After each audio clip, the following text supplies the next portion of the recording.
Hello mga kumari, another recipe na naman ang isi-share ko sa inyo ngayon. Magluluto tayo ng chicken teriyaki. Ili-level up pa natin ito kasi maglalagay tayo ng grated cheese on top. Kaya hindi lang basta fried chicken yung kakainin natin. Kaya kung gusto mo matutunan din ito, halika samahan mo ako, luto tayo, tara.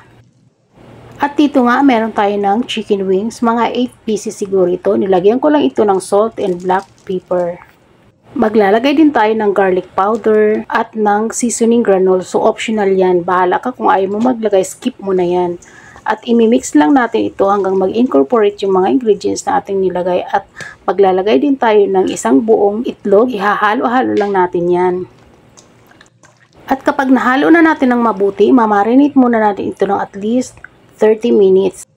At habang nagmamarinate tayo, magpiprepare tayo ng ating breadings. Dito sa isang bowl, naglagay ako ng cornstarch, naglagay ako ng chicken breadings, at naglagay din ako ng harina. Tansya-tansya lang ito lahat. Ang harina ko nga pala dito, baka magtaka kayo bakit ko sinasala. Kasi nagbuubo yung aking harina. Pero pwede namang hindi na. At naglagay din ako dyan ng salt and black pepper para meron na rin ng lasa. At naglagay din ako dyan ng seasoning granules. At ihahaluin ko lang yan ng mabuti para mag-incorporate ang ating mga nilagay na mga ingredients. At ito na nga yung ating chicken. Lalagyan ko lang ito ng chicken breadings para may pagkakapitan yung ating chicken once na i-coat na natin ito sa ating breadings.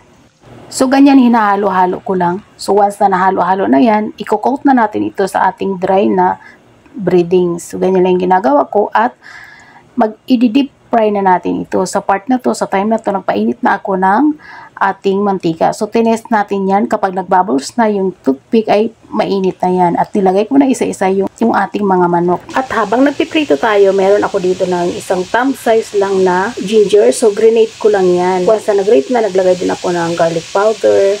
At naglalagay din ako ng light soy sauce. Walang takal na to. Tansya-tansya lang ito. So bahala na kayo magtansya para sa inyong mga sauce.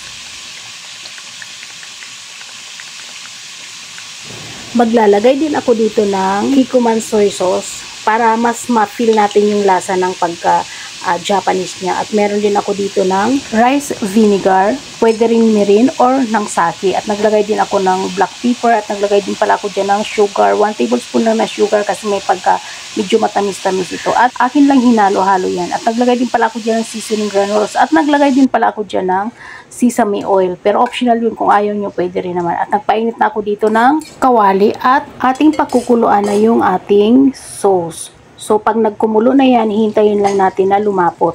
At once na lumapot na, ay ilalagay na natin yung ating mga chicken. So pero kailangan nating titikman pa para kung kailangan na tayong mag-adjust ng ating mga nilagay dyan na mga seasoning.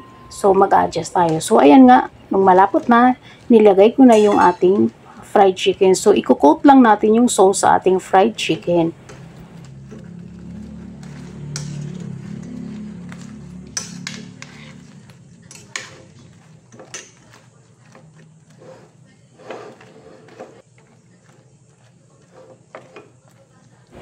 At once na na-coat na natin mabuti yung ating sauce sa ating fried chicken, magtatap na tayo ng sesame seeds. So ihahaluin ulit natin yan at mag-grate na tayo ulit sa top ng cheese.